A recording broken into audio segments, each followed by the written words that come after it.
What's going on, everybody? Welcome back to another hype 10th edition stream. This time, Games Workshop has blessed us with the data sheets for the Leviathan box set, Space Marines and Tyranids, and those are available on the Warhammer community site. Check it out in the link that I posted in chat. Otherwise, just head over to Warhammer Community. It is the first one. And this is an exciting time. Very exciting. If you didn't see it over the past weekend, Mr. Nick Nanavati from the Art of War team himself was the lead commentator at the Games Workshop US Open Series in Kansas. Or Kansas City, and there they were previewing a ton of other data sheets as well, so go back and check those streams out. But we're starting to get a more and more complete picture of the factions. Games Workshop finished their faction previews, and so this video is going to focus on the ones they just released today for Space Marines and Tyranids related to the Leviathan box set, and I'm excited to get into them. If you like this type of 10th edition content, please give us a like. Let us know in the comments below what you think of these two sets of data sheets, and how you're feeling about 10th edition in general. And please also give us a subscribe. Tell your friends about us. And if you want more, we have tons of awesome 10th edition content coming out in the War Room. In the description below, thewarroom.vhx.tv. I am joined by my lovely co-host, Mr. Scary, the Archon from Canada Land. Canada Land. It's funny because there was a couple of comments being like, "Is this guy like who is this guy? Who is this dude? Who's this other Richard?" That was a funny comment. Other person? Is he part of the team? Yes, I am. A long-standing member of the team, one of the absolute best players in the world, and a dominant force in Canada. Thank you. I appreciate it. Well, I'm really excited for this. And it goes hand in hand with Games Workshop doing like a cool little preview of like a little narrative-y thing where you get to play your Leviathan box set against each other and submit results for like a global campaign, and you're going to determine... They do love those global campaigns. Yeah, it's going to be like a narrative-y thing. So it's going to be cool. However, I am super pumped. I played Black Templars. It was my first army, and seeing the like...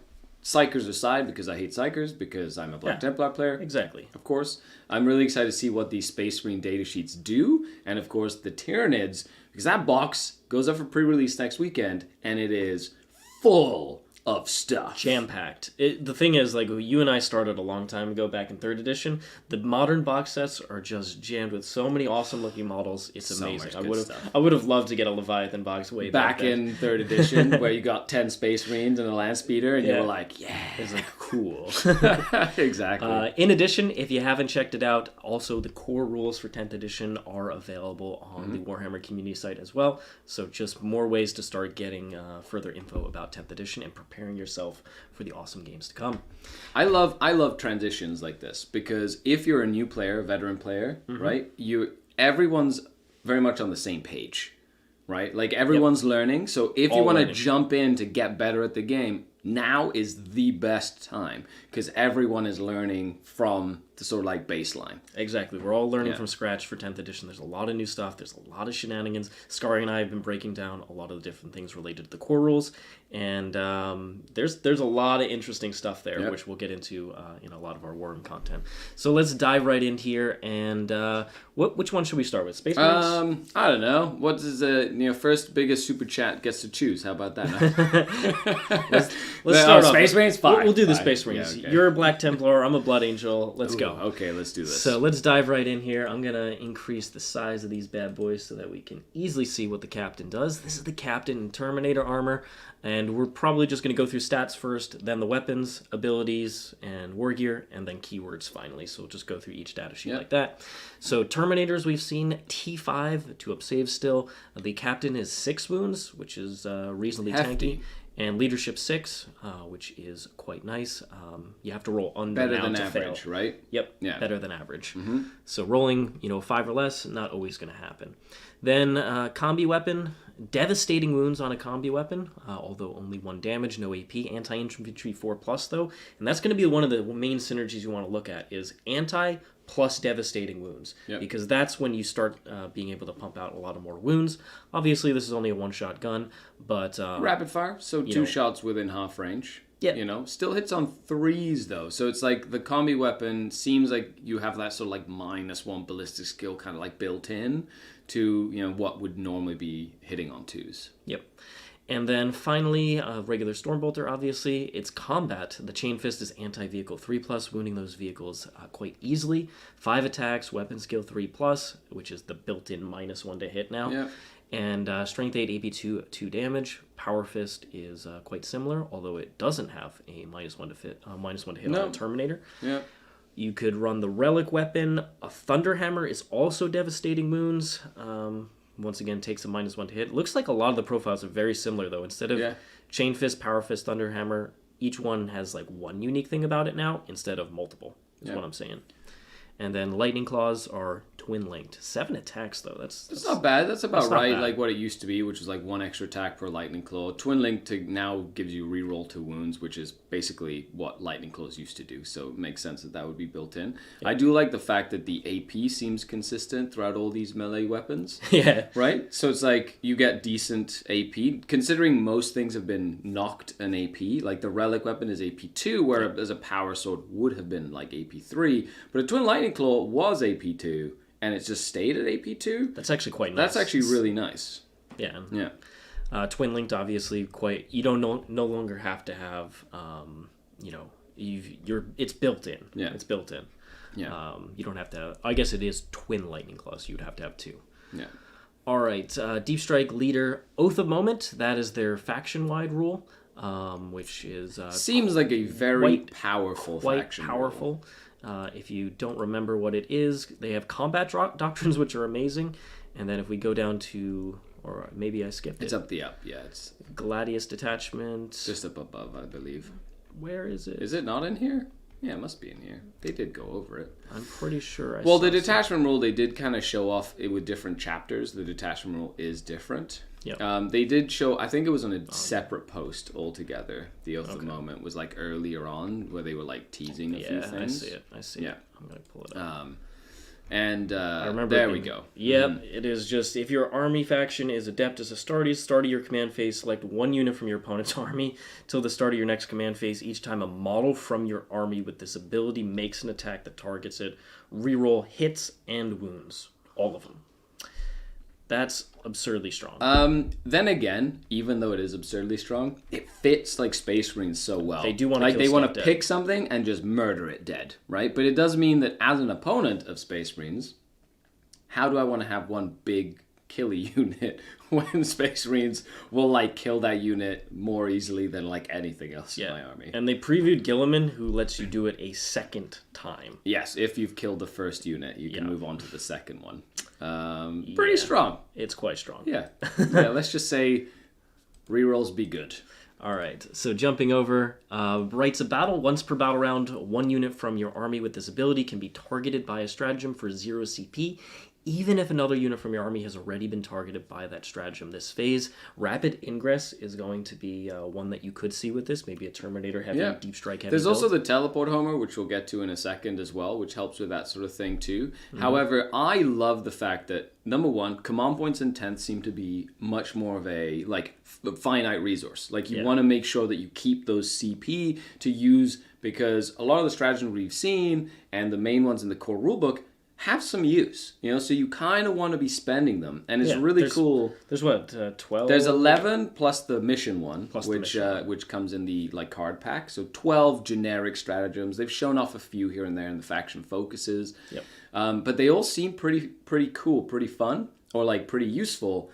The ability to not have to spend CP for a stratagem alone, I think, is incredibly powerful. It seems so. And once again, it's just blank. Targeted by a stratagem. It's no longer like in 9th edition, you'd have a lot of restrictions, like a strategic ploy or an epic deed stratagem. It's just a generic stratagem, which makes it very strong. Yeah, even if it's one of those 2 CP stratagems that we've seen, like counteroffensive or whatever, you could just make sure you could interrupt twice with this commander. Maybe there's 5 combats that are going to be going on, and you're like, all right, I'm going to make sure that I get to swing in at least 2 of them. Yep. All right. Rites of Battle. Can Overwatch be used for a second time with this? Yes. It looks to be that way. 100%. But now he has to be his unit, though, right? So that's the thing, is you'd have to... You have to use the Overwatch first on a different unit. Correct. Then you're able to use it again. Yeah. So there's a little timing thing associated with it, but I think that's a quite strong ability. The Imperium Sword, reroll charge rolls made for this model's unit. Nice, especially if you're coming out of reserve. Yep. And then Auxiliary Grenade Launcher gives him the grenades keyword, which opens up the grenades stratagem. Now, however, when we look at the weapon options, you can only take the grenade launcher if you take the Power Fist. So it's like, sure, like at that point, you know, do you really like the Power Fist seems, and we'll go through the weapon options, but you can't take all of the weapon options, and it's either like a relic weapon or the Power Fist, you know what I mean? Like, or the Thunderhammer. The Power Fist just seems to be generically one of the best weapons that you can give this captain, and I feel like, why wouldn't you want to give him a Power Fist? Do it. So 4 up invuln, and he has the relic shield, 7 wounds total. That's quite tanky. And then, like Scary was mentioning, on the back half of this card is going to be all the weapon options you can choose from. So good amount of options for the captain here. He's infantry, awesome, obviously. Character, Imperium, Terminator, and captain. And then the models he can go, the kind of units he can be a leader of, Relic Terminator Squad, Terminator Assault Squad, or the basic Terminator Squad, which makes complete and obvious sense. It's nice to see Relic Terminator Squads as an option. So I'm curious to see what. Yeah, they were, especially in like Black, because they tended to have like different weapon options and stuff, and the kit looks amazing, so it's cool as well. Now, Charles, we did read that Overwatch is specifically limited to single use per turn. There, you know, I believe that might actually still be the difference. Yeah, like even if another unit from your army has already been targeted by the stratagem, so is that gonna override Overwatch? Is it not? Who knows? We're going to be finding lots of little things and wordings that might contradict stuff, and I think early in an edition that's going to be the case, and hopefully we get like clarifications and things like that quickly from Games Workshop when those are like noticed. Yeah, if that I assume sense. when the core rules get an FAQ, that'll probably be one of the things. Yeah. Especially if this type of ability is common. Yep. But overall, it seems strong, even if it doesn't allow that specifically. Librarian and Terminator armor. He's got his T5, 2 up save, 5 wounds, also 6+ leadership. Same situation going on here. I believe they previewed the Librarian in the Space Marine article, if I'm not mistaken. So he's got a Witchfire spell, which is okay, D6 shots, hits on 3s, strength 5 or 6, depending on if you end up using the hazardous ability. AP 1 or 2, and then always D3 damage, but the hazardous profile has devastating wounds. Cool. So mortals on those 6s. Yeah. Stormbolter, he's got his force weapon, just a generic one. Looks like they combined them all. And his key abilities are that he has Psychic Hood, so when he's leading a unit, they get Feel No Pain 4+ against psychic attacks. We'll have to see how many like Grey Knight, Thousand Suns, those type of armies have in terms of psychic attacks. But if it's a lot, then this ability could be useful. Now, I find it interesting, though, that it's while they're leading a unit. So basically, as soon as they're not leading a unit anymore, they forget how to do that. They forget how to protect themselves from psychic attacks, which I think is hilarious. And then Veil of Time is the Datasheet psychic ability. So all this model is leading a unit. Weapons equipped by models in the unit have sustained hits 1, which means the critical hits, which is usually a 6, are an additional hit. Very, very cool to combine with the Oath of Moment, right? So if you have like a Terminator, like Librarian in a Terminator unit that has lots of guns or like weapons, because the sustained hits is in combat and in shooting as well. So if you pick, you attack that, you could re-roll lots of hits and make sure you're trying to get additional hits with the sustained hits ability, kind of increasing the damage potential of the unit that the Librarian's attached to. Exactly. So you're just like, you know what? I'm just going to go for a lot of attacks. I'm hitting on 2s. Usually when you're hitting on 2s and you have an exploding 6s like ability, like sustained hits, you'll want to reroll everything. Exactly. All right. 4 up invuln, which seems to be standard on these Terminators. And then he can join the same exact units as the captain. So you can also give him one of the 2 ranged weapon options. So combi weapon, a Stormbolter, which we saw before. Combi weapon, more like an anti-infantry, devastating wounds sort of style weapon. And the Stormbolter's a more generic weapon as well. And I believe in a different unique article, these were previewed as well. Infernus Squad, this is one of the brand new kits. Same basic Space Marine stat line for the Primaris with 2 wounds. And then the Pyroblaster ignores cover. It's a flamer weapon, so going to be really good with Overwatch. Strength 5 with ignores cover is not bad. And then its key ability is Purge the Foe. In the shooting phase, after this unit has shot, you can select one enemy infantry unit hit by one or more of the attacks made with a Pyroblaster, and they must take a Battle Shock. So one of the ways to just mess with Battle Shock, be able to potentially turn off their stratagem access or their objective control. Yep. Yeah, it's good against infantry. Like, as a Black Templar player that likes to purge the Xenos with a bunch of flamers, It's something that you could potentially combine with, whatever the stratagems you might have eventually, things like that as well. So I'm looking forward to trying out this unit. And Overwatch specifically, is like one of those things where if you read the Overwatch stratagem, like if you start or end a move, a charge, a fallback, right? Like you can Overwatch with, like, it gives you such a nice zone of control, right? Yep. Which is really, really cool, especially against, like, in this case, Tyranids, right? Like, you can just Overwatch a bunch of little Termagons or like something. 10 orc boys are trying to contest your objective. You're like, no. Yeah, that's right. Just douse them with heated promethium. As the Emperor intended. That's right. Then we've got the Stern Guard veterans, a brand new kit. They used to have like Finecast models for a while. The new kit looks absolutely amazing. So they have combi weapon access as well to potentially proc those mortals against infantry. Yeah, they hit on fours though when they do that. So of course that like built-in -1. But when you have Oath of Moment, baby. Who cares? Well, it's really powerful because reroll hits and wounds, so you're just fishing for the 4+ to wound. Yeah, and say you've got that bolter drill rule that they have, so once per game, if they kill something, they can shoot at something else. So imagine Gulliman being like 2 different units. Exactly, you, like, finish shoot off them, the first one. and then just bam. pop off to the second one. So good. Yeah, it does seem quite strong. They have access to a couple other weapons, the Stern Guard bolt rifle, which also has a devastating wounds, and then the Stern Guard heavy bolt. Well, I like the bolt rifles in general. They're assault, heavy, and rapid fire one. So they do have the devastating wounds, and they hit on 3s, and they're 2 shots each at long range. So like 3 shots within 12, they have more volume. They're still devastating wounds. They can advance and still shoot them. That means that, in a lot of the missions, if you're allowed to shoot, you can do like these new actions as well. So they'd be useful for that sort of thing. Yeah, check out our mission video for Correct. that. Or you can sit down, just sit there and just get +1 to hit, and then they're hitting on 2s. Yeah, and it's natively AP1. I just like it a lot. Yeah, I think the bolt, right? There's an actual like debate to be had whether or not you want to make them like anti-infantry with a bunch of combi weapons, or make them more versatile with the Stern Guard bolt rifles, and then 1 in every 5 can have a heavy bolter on top of that. So that's pretty cool. And then one thing to note about their keywords is they also have grenades, which gives them access to the grenade stratagem. Once again, they can proc some extra mortals as needed. Yep. That grenade strat is amazing. Like, it's just a great way to just do some additional mortal wounds to a unit if you're close by.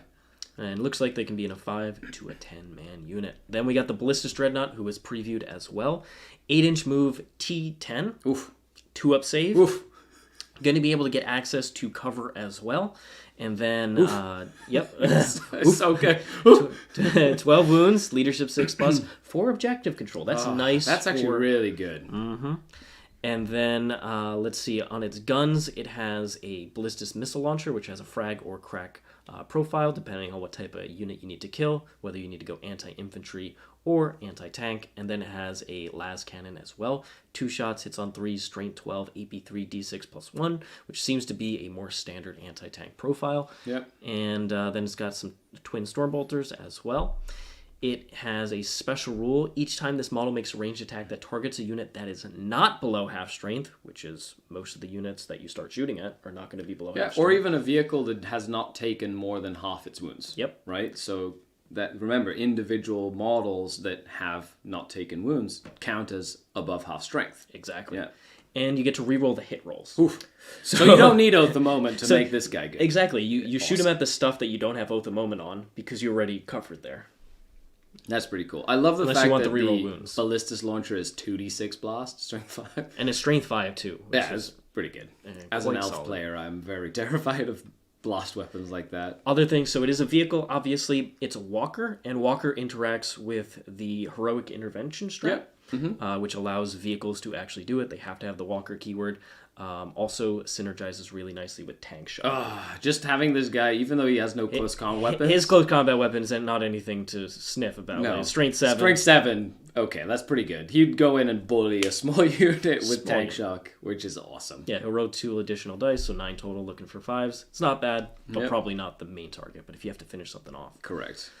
Okay, Terminator Squad. We've got, once again, we have seen this in general. But it's a very solid profile. The assault cannon is interesting here in that it's devastating wounds, 6 shots, strength 6, but no AP. And then the Cyclone Missile Launcher is got its frag and crack profiles. Crack profile being D6, but not D6 plus 1, so a little less efficient and less strength as well. Heavy Flamer ignores cover, Torrent, strength 5 AP 1, and then the Stormbolter. And then same thing as the Chain Fist, Power Fist, and Power Weapon combo. But no option for Lightning Claws. That'll probably be the Assault Terminators. Seems to be some good consistency between weapons and the different data sheets. However, always good to check just to make sure that because sometimes maybe a weapon would be a little different depending on what platform it's on, right? Yep. 4-up invuln here, better than the 5-up that they used to have. Yep. And then Teleport Homer. At the start of the battle, you can set up 1 Teleport Homer token for this unit anywhere on the battlefield, not in your opponent's deployment zone.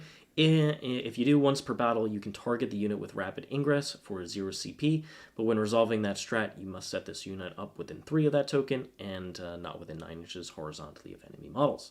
And then you remove it. So one of the ways to interact with Rapid Ingress and be able to save you some CP. Yeah, it seems like a very interesting stratagem to use and have in your back pocket. And there's no way to remove the Teleport Homer. Yeah, it doesn't say when your enemy units get close to it or anything like that. Well, of course, if the enemy is close, you won't be able to use your Teleport Homer. But it just but they don't turn it off. Correct. If they walk away, you can still use it. I like that you just have to put the unit within, which means you could just have 1 model within and then string out the rest of the unit. It's like the homing beacon from Tau in 9th edition where you could string out the unit. Nice.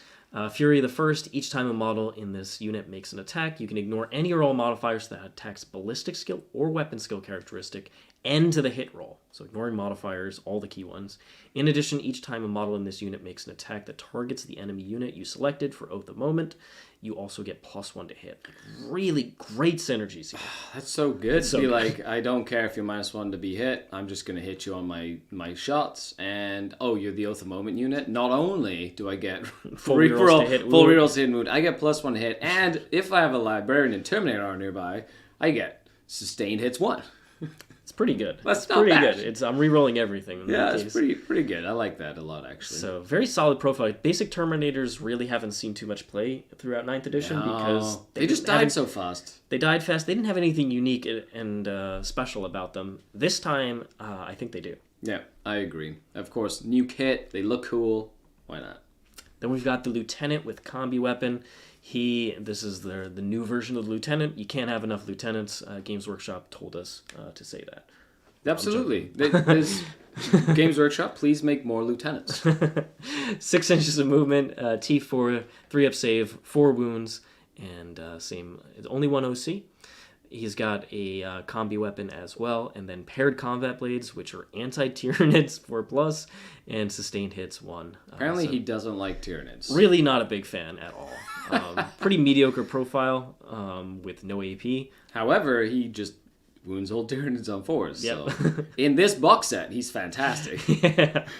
Let's see what else he has, though. So he's got Feel No Pain 5+. So he's got a little bit extra durability. Infiltrators, so he can be outside of your deployment zone towards the middle of the table.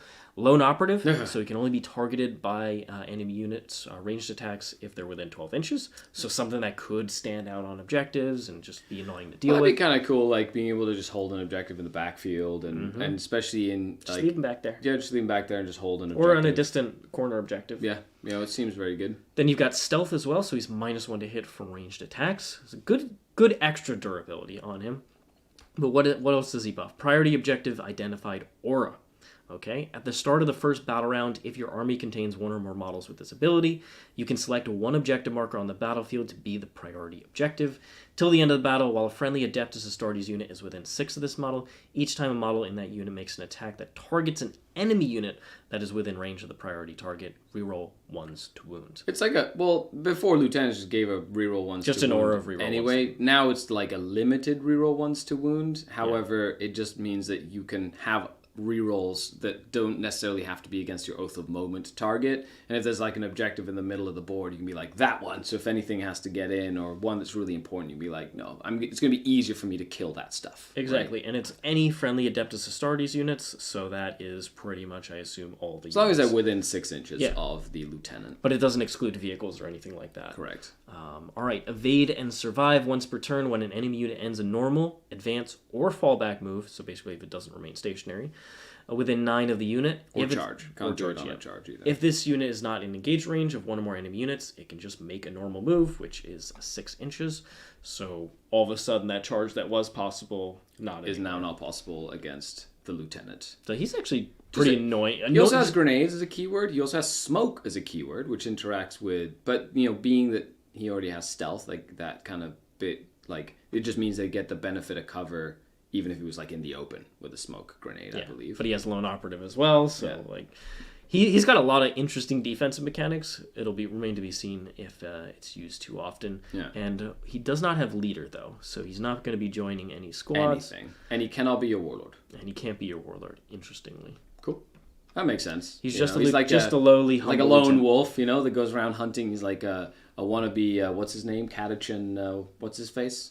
Demo guy? I forget. Honestly, I haven't played against him. It's literally on the tip of my tongue. Yeah. And I'm forgetting. Anyway, everybody who's watching this video has already yelled it at the screen. Yeah. Slime Marbo. There you go. Slime Marbo, yep. All right, so this is a brand new data sheet. Apothecary Biologus. He is the new Gravis Apothecary. He looks amazing. He is 5 inches of movement, like the Gravis stuff. T6. T6. So +1 toughness. Whew. Looks like Gravis armor is going to be T6. That's quite interesting. 3 up save, 5 wounds, and 3 objective control. He's got his Absolver pistol, which is, just a mediocre pistol. No close combat weapon, just the basic one. And he is a leader, so he's going to be able to join something. Yep. Of the moment, surgical precision. While this model is leading unit, weapons equipped by models in the unit have lethal hits, which is the critical hits, usually the 6s to hit, or auto wounds. Yeah, what would be really useful, especially against your Oath of Moment unit, where you can go, I can reroll everything that's not a 6. Yep. And then everything that doesn't become a lethal hit is going to be rerolled to wound against. There you go. Yep. Vivispectrum. If this model's unit destroys an enemy unit as a result of a melee attack, till the end of the battle, this model has an objective control characteristic of 9. One model that counts as like an entire squad. Yeah, that's wild. Well, it triples his OC. Okay. Sure. He could be very annoying to deal with in that case. And that is it has to be in melee, though. Let's see what he can join. Yeah. Well, we'll see. Gravis. No grenade. Seems like, okay, so no grenades. He's too big and chunky for that.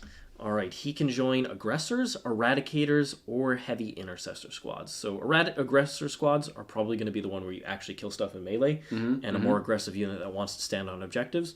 So in that case, that's probably the one that stands out the most. But eradicators with lethal hits, heavy intercessors with lethal hits, not bad as well. Note to self, none of these exist in the Leviathan box set. Yeah. So if you play Leviathan games, your biologist is running around on his own. And then the captain, and there's only one Terminator Squad, right? So yeah. The captain and the Librarian. So you have to pick one of the They other. have to battle it out. Like, to be honest, I'd do the Librarian, because that sustained hits, I feel, would be much, much better. Now, important... Wait, hold on. I think the captain's ability, though, you have to be in a unit to use it. The stratagem one? No, the maybe, but I'm just saying that I would choose the Librarian to go in the Terminators if I was playing the Leviathan set.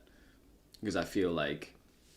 So one unit with this ability can be targeted by a stratagem. You could just do him by himself if you wanted to. Sure.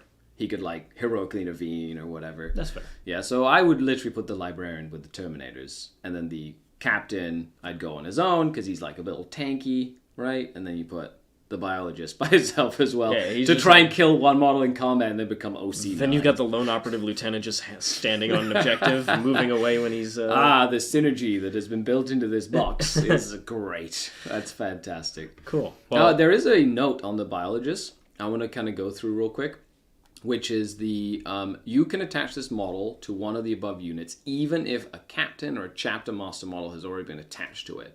I think that's going to be really useful. It's one of the only ways we've seen. I think Mike, when they were doing the 10th edition test games or showcase games on Twitch, they called them complex units. Complex units. That's right. So a unit that had more than one sort of leader or thing attached to it, and their example was a guard squad that had a command squad attached to it and Leontis attached to it. Wow. So they could attach two things to one unit, making it a big 26-man infantry squad, which was cool. Welcome to Blast Keyword, my friends. Yeah, exactly, right? I want my extra shots.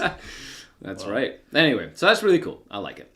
All right, so that is the Space Marine half. What do you think was the standout for you? The Terminators. Yeah. That of the Stern Guard. I really like the ability of Stern Guard to get like, shoot again. Like you can be like, oh, I need to finish off this unit that has 1 or 2 models, and then you can be like, I can still use them again to shoot something else, which I think would be very, very good. I really like the Ballistic Dreadnought. We'll see how many points that thing is, but man, that is some brutal, just reliable anti-tank that's coming down range. And then some like chunkiness. It's durable in combat too. That 2-up save on a Dreadnought, it's gonna be good. I have a feeling. So I think the Ballistic Dreadnought's gonna be quite strong, but we'll see. All right, heading over to the Tyranids. Once again, let's make this significantly larger. And we'll go through the Tyranid faction preview real quick. So Shadow in the Warp is their ability to force a battle shock test on all the enemy units once per battle in either player's command phase. Yeah, so I guess you could pick yours, pick the enemies. Do shenanigans. And then their synapse is that you roll 3d6 for your tests instead of 2d6 if they're battle shock. If they're within 6 inches of a synapse creature. Makes it almost impossible for them to fail synapse. Like the average on 3 dice is a 10.5 or something. So like it's unlikely. You have to really try hard to fail that one. Yeah.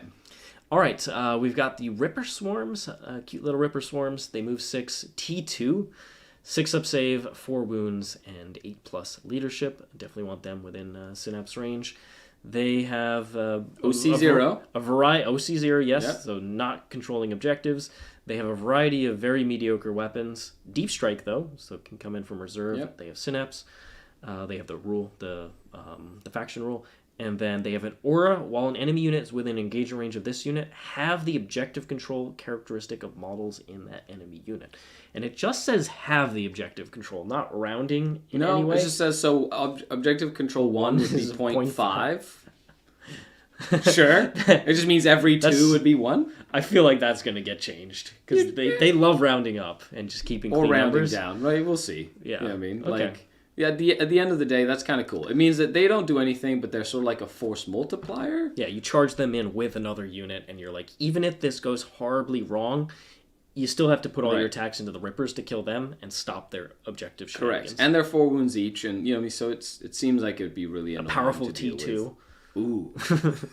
They are Swarm and Great Devourer. All right, and you can run 3 to 6 of them. Could you used to run 9 in 9th edition? I think you could have a big squad, but nobody. Ripper Swarms were one of like the 2 data sheets that wasn't broken. They were really good when they were like objective secured, and you run like 3 of them deep striking everywhere, and then that sort of switched, and then you didn't really see them too much unless you were the Parasite of Mortrax and you like birthed them, whatever it was. Yeah. Seems solid. I assume this is going to be a very cheap data sheet. Ooh, Screamer Killer! All right, they did preview the Screamer Killer in the Tyranid article, but we're going to go through it again.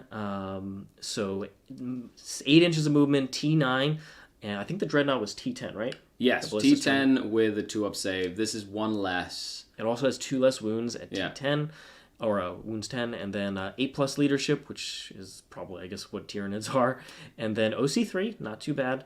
It's got the Assault Blast weapon, the Bioplasmic Scream, which is 3 plus D6 shots, but blast. So against this complex unit you were talking about. Well, it'd be +1 for every 5 in the unit. So a 26 model unit would be 5, 10, 15, 20, 25. Yep. Would be 5 extra shots. So it'd be 8 plus D6. 8 plus D6 shots.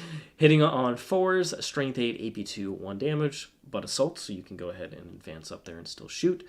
And or do these new actions in the missions and stuff. So absolutely. like I'm looking for stuff like that all the time. That has that Assault keyword. It's really cool to like be able to score points. Melee weapons, Screamer Killer Talons, 10 attacks, hits on 3s, Strength 10, AP2, flat 3 damage, so quite a serious melee profile. That's pretty good. That'll kill some Terminators. It actually will, yeah. Yep. Death Scream in your shooting phase. After this model has shot, select one enemy unit hit by 1 or more of those attacks. They must take a battle shock test with -1. That's pretty good. I will say, though, the fact that Plasma Scream is so powerful, though, like, sometimes you'll just kill the unit you shoot at. It's not like you have multiple of them to, like... So, yeah, it comes in every once in a while. It means that if you do scream at something and they fail that battle shock test, and then you charge in and they haven't used the Overwatch strat yet, like, they can't Overwatch you.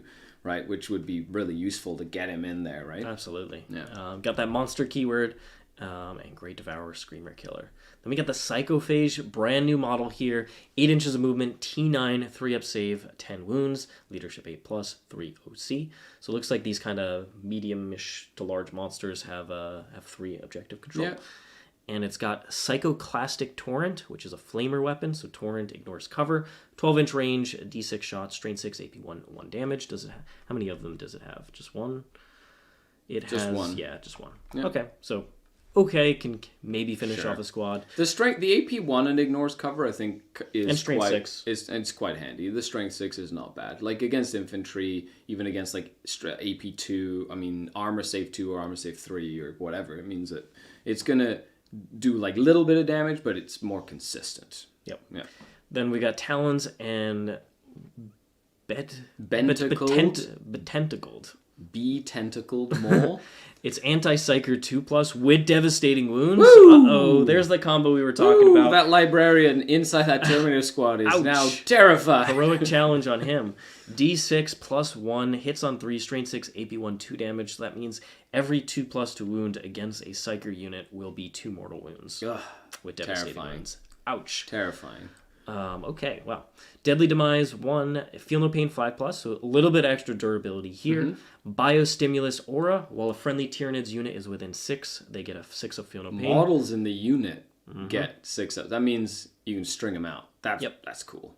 And then Feeding Frenzy. Each time this model makes a melee attack that targets a unit that is below its starting strength, so not below half strength, add 1 to the hit roll. If it is below half strength, you get +1 to wound as well. That would be handy considering single model units count as below starting strength if they've taken a single wound, and if they've taken more than half their wounds, they count as below half strength. So this also works against single model units that have taken damage already. Yep. And then Monster, Great Devourer, Psychophage. So some interesting abilities there. This is any tiered monster, so the big monsters, little monsters, it doesn't matter. Yep. 6 of Feel No Pain. Okay. I like that. That's a pretty cool unit. Definitely like a midfield buff piece. Yeah, with a very specific thing that's really good at killing, right, if you ever run into it. And we'll see over time how many Thousand Suns and Grey Knights and what that interaction goes, because that could be a very useful unit in that sort of scenario. Yeah, what Scary means by being able to do actions with an assault weapon is that you can advance, give up your shooting, but because you advance and have the assault keyword, you are still eligible to shoot, so you can still do the action. Yeah, so in the cards, if you look at the missions, right, they're that we've been previewing and showing off, right? Yep. We did a whole video on the missions and every stuff. single card. So a lot of cards say, or some of the cards, it's not called an action anymore, but effectively it is an action. Very similar. You pick a unit in the shooting phase that is eligible to shoot, and that unit cannot shoot or charge, and they complete this action, right, basically. So anything with assault weapons will be able to do that sort of thing, even if they moved and advanced and things like that as well. Yep. So Barbagons here, 6 inches of movement, T4, 4-up save, 2 wounds apiece, 8+ leadership, only 1 objective control, and their gun is the Biocannon, which is Blast. Blast is going to be very powerful. Heavy, so if they remain stationary, they can get a +1 to hit. 24-inch range, D6 shots. So against a 5-man unit, it'll be D6 +1 for each of those. Yep. BS4, Strength 5, no AP, 1 damage. And then Xenos Claws are a bunch of terrible melee attacks. A bunch? You mean one? Yeah, melee one, not attack a bunch. Sorry, that's not a bunch. It's not even close to a bunch. It's very few, really terrible attacks. Disruption Bombardment. In your shooting phase, after this unit has shot, if an enemy infantry unit was hit by 1 or more of those attacks made by this unit's biocannons, until the end of your opponent's next turn, the enemy unit is disrupted. While a unit is disrupted, subtract 2 from its move characteristic and subtract 2 from advance and charge rolls. And the important thing here is I really don't see pick 1 unit that was hit by these weapons. Nope. It just says pick if an enemy unit, an enemy infantry unit was hit. Yeah. So you could split your fire here and just slow down the entire enemy army. Infantry, specifically. But that could be quite brutal. That's not bad. Because it's D6 shots if you split realistically. And you just have to hit, and it's heavy. So if you stay still, you're just hitting on 3s. They're probably dead if they're out in the open, but even so, hitting on 4s and well, you could potentially do that first. Go hit. Everybody's slow, and then use your other stuff to like focus on like, okay, now I can like everything's slow.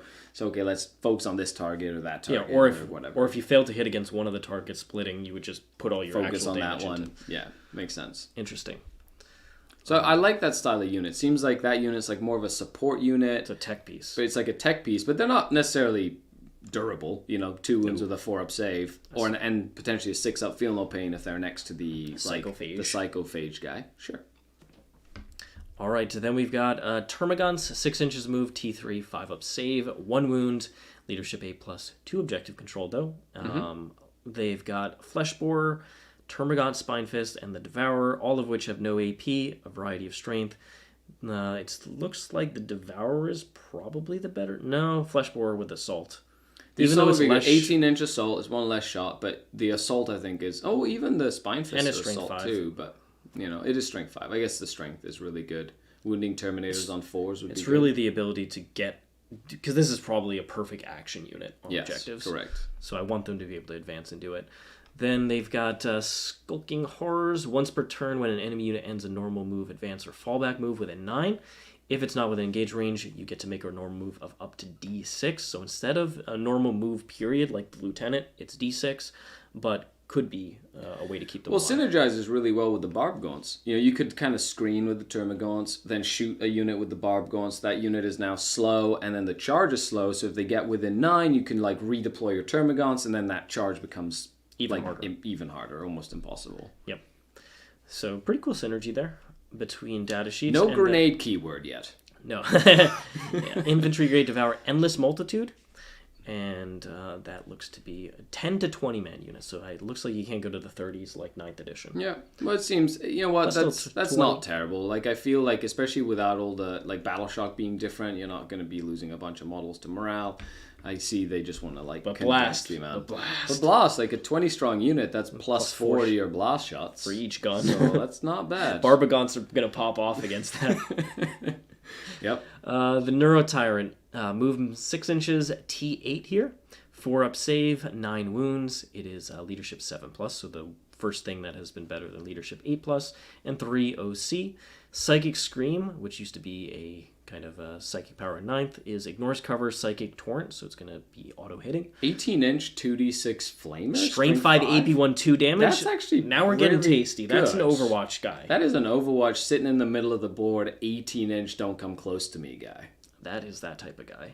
He has a Neurotyrant Claws and Lashes, 6 attacks, hits on 3, strength 5, no AP1 damage, so pretty mediocre in combat, but his psychic attack is quite strong.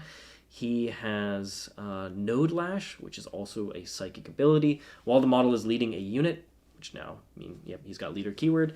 Each time a model in that unit makes an attack, add 1 to the hit roll. If the target is battle shocked, plus 1 to wound. So a lot of stuff that Tyranids are trying to get you battle shocked and debuffed in a variety of ways. Well, that would be really good considering with the psychic scream. You'd combo that with, say, the Screamer Killer, shoot something, try get a battle shock test. Yep. Add a -1 before you shoot your Neurotyrant. So you're looking at trying to get those layered, like, order of operations things to get the most out of these units. And that's where the simple, not simplified, or simplified, not simple comes into play. Yeah. Where you have to, like, think about, like, these little nuances. And the person, a good Tyranid player, is going to go, okay, I need to do this first, then this, and they're going to get the most out of every unit. Yeah, they're going to set up the scenario where all of these work in synergy. Which will be great. Mm-hmm. All right, we got the Psychic Terror, which is also another psychic ability. If 1 or more Neurotyrants from your army are on the battlefield, when you unleash the Shadow and the Warp, -1 from the Battle Shock tests, each enemy unit on the battlefield must take as a result, and that is their army-wide ability. Once per battle, in either player's command phase, the entire enemy army takes a Battle Shock test.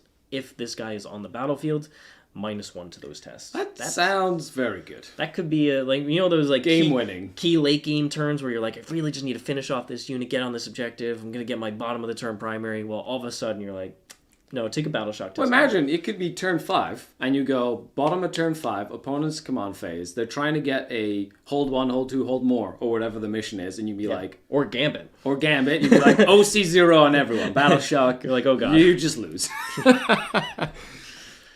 All right, we've got the Synaptic Relays. In your command phase, you can select up to 2 friendly Tyranids units, anything Tyranid, within 12 of this model's unit. Till the start of your next command phase, the selected units are always considered to be within synapse range of your army, which means if they just charge across the battlefield, get onto the opponent's You can send them. You can send them on a mission. Just be like, you go. 4 Upinvolved as well. Monster, Character, Fly, Psyker, Great Devourer, Synapse, and the Neurotyrant keywords. Neat. And then the units you can join are Neurogaunts and Tyrant Guard. Nice. Okay. Well, we don't know what the Tyrant Guard do, but Neurogaunts, I think, are in this one as well. I'm assuming like one of these is less durable, and Tyrant Guard are going to be a durable unit to try and keep this dude alive. Yeah. He's not really a dude, I guess. He's a big old monster. Depends on, what. Well, the Tyranid vocabulary. Correct. Von Ryan's Leapers. Moves 10 inches. T5, 4-up save, 3 wounds apiece. 8+ leadership. Oh, they're 1 infantry. OC. They are infantry. And their talons are 6 attacks each, hits on 3s, strength 5, AP 1 damage, so pretty okay there. Yeah. But they have one of the strongest rules in the game if you are a combat army, and that is fights first. And that's important because fights first is you're the non-active player for that battle round, or that player turn. So if it's my turn and Scary is the non-active player, if he has these Von Ryan's Leapers and I charge into them, he will get the first activation in the fights first step. So even though I charge and I have fights first, his Von Ryan's Leapers have fight first, so they could be the first activation there. Right. And then the remaining combats after all the fight firsts are resolved, Scary activates again. That's right. So Fights First is a really strong ability. Very, very strong. Yeah, I think it's a great defensive ability now. It also synergizes very well with their Pouncing Leap. So you can target this unit with the Heroic Intervention strat for 0 CP, and you can do it even though you've already used that strat on a different unit this phase. So you could have 2 units of Von Ryan's Leapers and each get the Heroic Intervention stratagem plus the third one that you already spent the CP on. Now, when you use the Heroic Intervention strat, you declare a charge, but you don't get the Fights First rule bonus for declaring a charge. However, they already have it built in. Yep. So they're going to be great at, like, that screen that you've been setting up gets charged. Von Ryan's Leapers can just counter-charge into that, like, enemy unit coming in, and then they get to fight first before the enemy gets to fight. Very good utilitarian piece, like gear piece. It's when that like medium type of unit, like 5 Space Marines or something a bit worse than that, charges onto your objective, just needs to kill like 1 or 2 of your cheap gaunts to control the objective. You're like, nope, my Von Ryan's Leapers are exactly within 6 of the point where you would get in engagement range. I'm going to use the Heroic Challenge or the Heroic Intervention. Heroic Intervention strat. And they're going to get in there and fight first. Probably kill a couple of your models, so now you're swinging less attacks, and they're going to take the objective back or swing it back. Now, they're not the most durable. They're out T5 with 3 wounds, but they only have a 4-up save. So, like, if they're out in the open, they're probably going to get murdered. So you're going to have to be careful with how you use them. But they do have infiltrators, and they have stealth, so they're -1 hit against ranged attacks. So they're got a decent amount of durability. Save too. And they have a 6-up invuln. And potentially a 6-up Feel No Pain if you keep them near the Psychophage. And 3 to 6 models per unit there. Not bad. All right, Neurogaunts. So this is the other unit the Neurotyrant can join. So it moves 6 inches, T3, 6-up save, 1 wound, 8+ leadership, 1 objective control. So not as good at controlling objectives as the Termagons. Mm-hmm. And its combat weapon is also not very good. It is Neurosights. While this unit is within synapse range of your army, it has the synapse keyword. So it's one of the ways to just give out synapse to just kind of string out your synapse. So it's like a way of doing that synaptic link that you had in like 9th edition. You could potentially put them like up front and then have like a synapse creature within 6 of them, and then they have a 6-inch bubble of synapse that helps your screens or whatever. Yeah, I'm going to guess this is an absurdly cheap unit because it doesn't do too much. It's just like a small buff piece. Yeah. Small synergy piece. I wonder how many in the unit. Since Heroic, Chad is asking, since Heroic Intervention is now a charge, don't they get fight first? It specifically says at the bottom of the strat that you don't benefit from the charging rule. Correct. Yeah. But because they have it on their datasheet, like Scary said, they just have it. Yeah. So that would be a very, very important synergy to look for when you say that when we start looking at other stuff as well. 1 to 2 Neurogaunt Node Beasts, and then 10 to 20 Neurogaunts themselves. Plus, you could have the Tyrant in here, so he could just have a lot of ablative wounds, basically. What's the Node Beast? Did we see what a Node Beast is? Did it give us... options for a node beast? I don't even know what a node beast What is. is a node beast? Well, who knows? It's not in there, so... This unit can only have 2 node beasts if it contains 20, but there's... It doesn't say anything about it. It doesn't say what it is. Okay. Cool. Chat, where's the node beast? Where is the node beast? Where's the node beast and what does he do? All right, and here's the big bad leader, the Winged Tyrant Prime.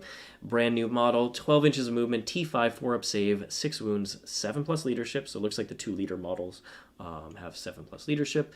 And which on 3d6, like it means that them and their units are like... They're just not going to fail. Not going to fail. Yeah, they're very rarely going to fail Battle Shock test. 1 objective control, though. Prime Talons, 6 attacks, hits on 2, strength 6, AP1, 2 damage. And he's Deep Strike, Leader, Shadow in the Warp Synapse, Alpha Warrior. So while this model is leading a unit, weapons equipped by models in the unit have sustained hits 1. So they have exploding hits. And then Death Blow. If the model is destroyed by a melee attack, if it's not fought this phase, roll a d6 on a 4-up. He can fight on death before being removed from play. He is infantry, so definitely going to be smaller than the Hive Tyrant. And character Fly does have that Fly keyword, and a bunch of other keywords. Infantry and Fly, I think, is very great, especially with the way that the new Ruins works, where you move through terrain and things like that. I think infantry is going to be very, very useful. The Node Beast is a bigger, uglier Gribbly. What does he do though? We don't know. They singled him out, but didn't give him a rule.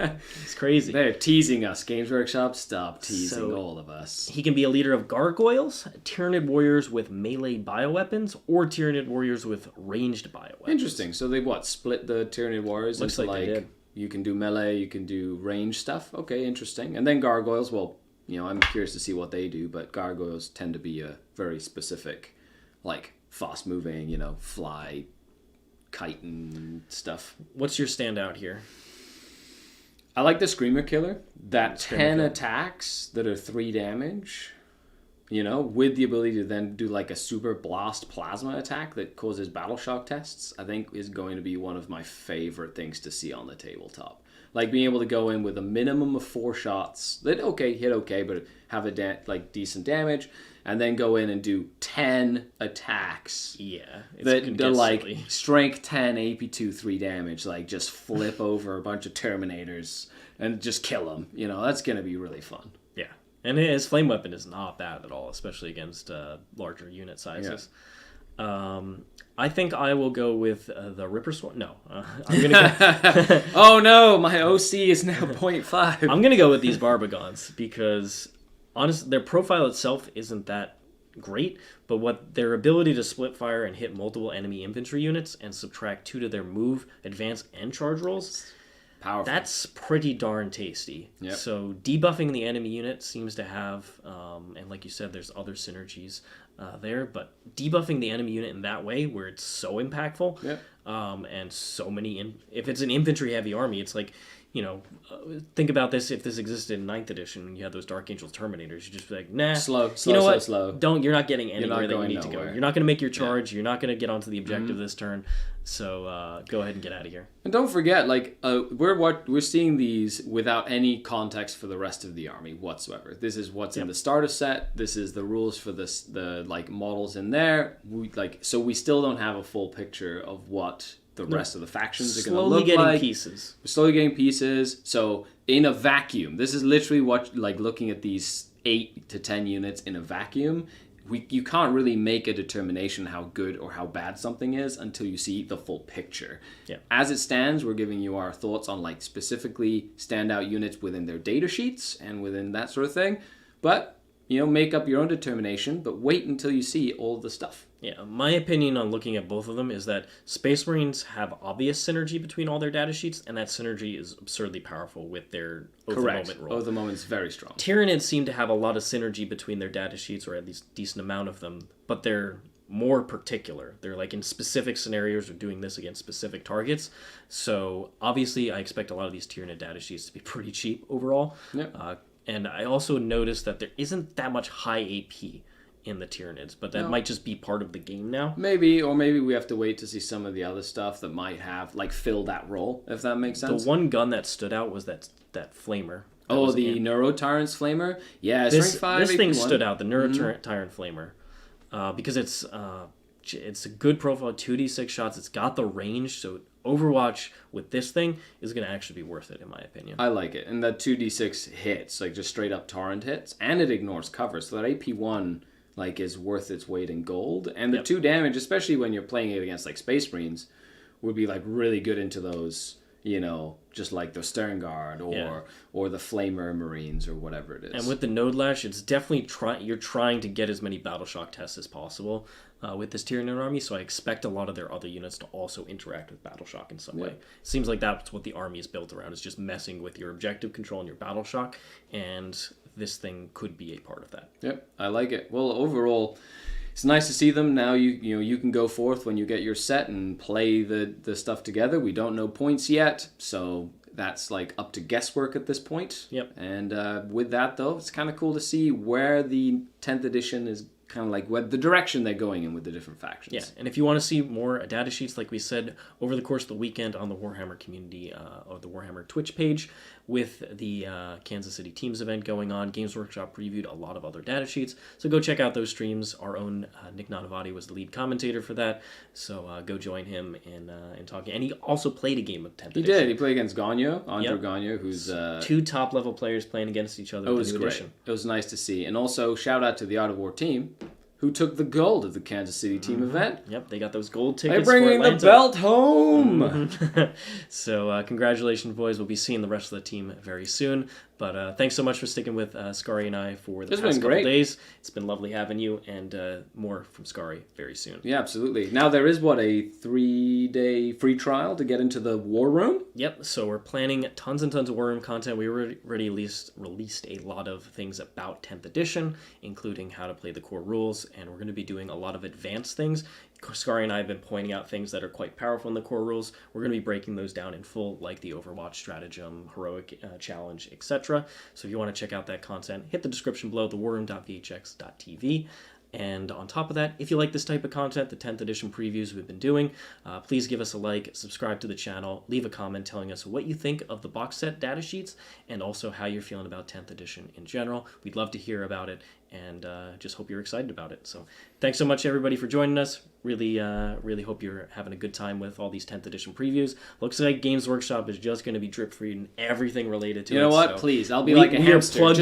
Just give it, just like licking that little drip feeder thing that they have. We are plugged into the mainframe here, and can't wait to see more. So thanks so much, everybody. We'll see you all very, very soon, and so long for now.